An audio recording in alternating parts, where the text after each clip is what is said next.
Let's begin by pointing out the obvious. With the COVID-19 pandemic affecting the world and our sport of harness racing, it was a year like no other. But as they say, the show must go on, and post time did.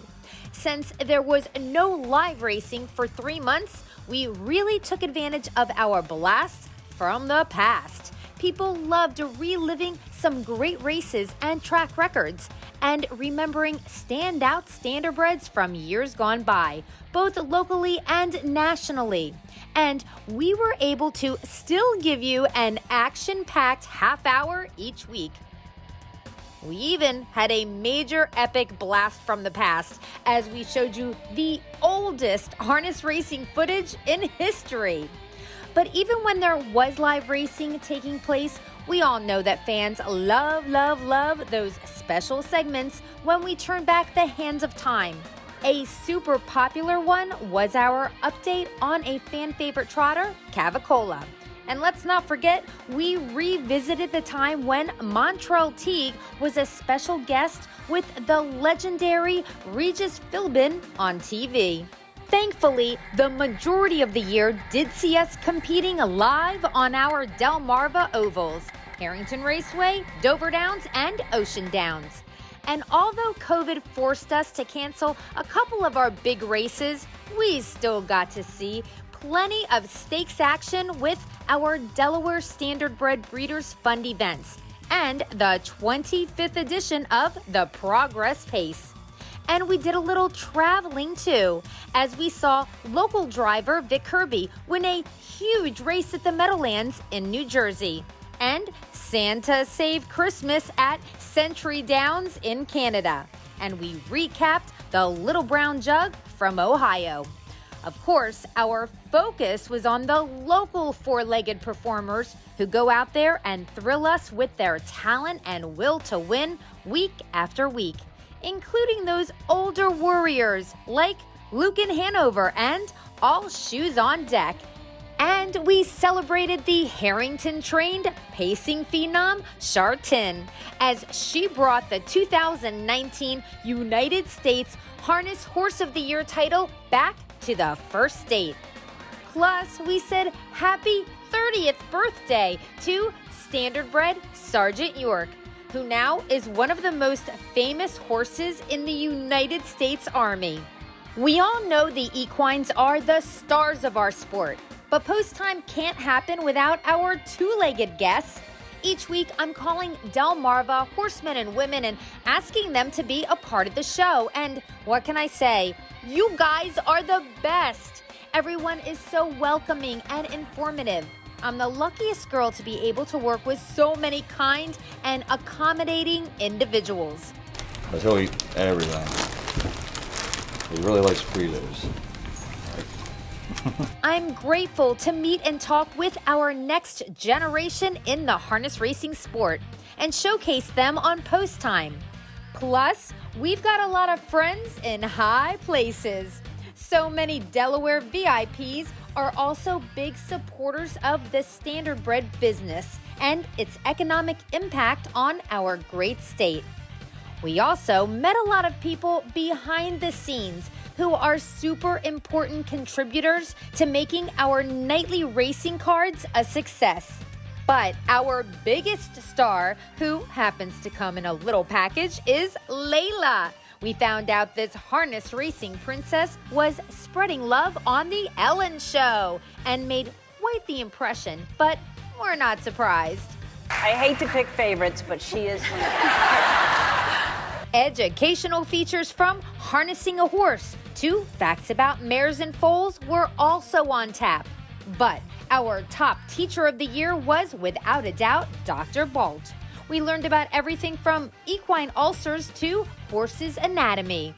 Oh, and while this may not exactly be educational, I did teach you how to make pony popsicles as a summer treat for your horse. I mean, if that counts for anything. Thank you, magic of television. I think the thing, though, we learned the most about this year was our horsemen. Man, there was so much we found out about them with our popular Q&A segments. What skill don't you have but would like to learn? Singer. I can't sing worth a damn. I'm terrible.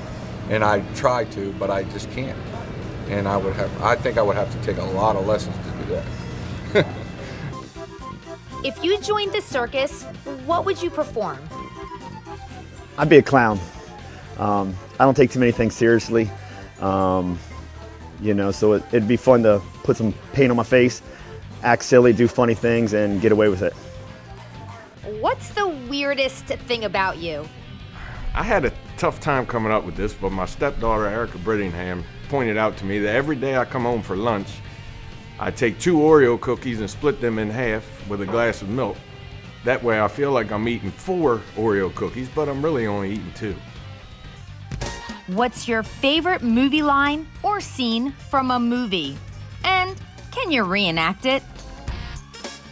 Oh, gotta be Rocky when he wins the belt from Apollo Creed and he's holding it up. Adrian, I did it!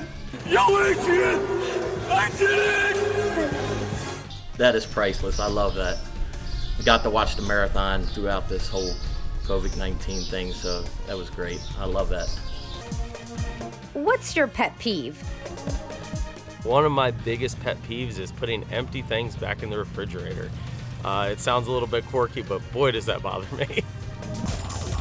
What's your favorite potato chip flavor? I love potato chips. I don't think there's a kind I do not like.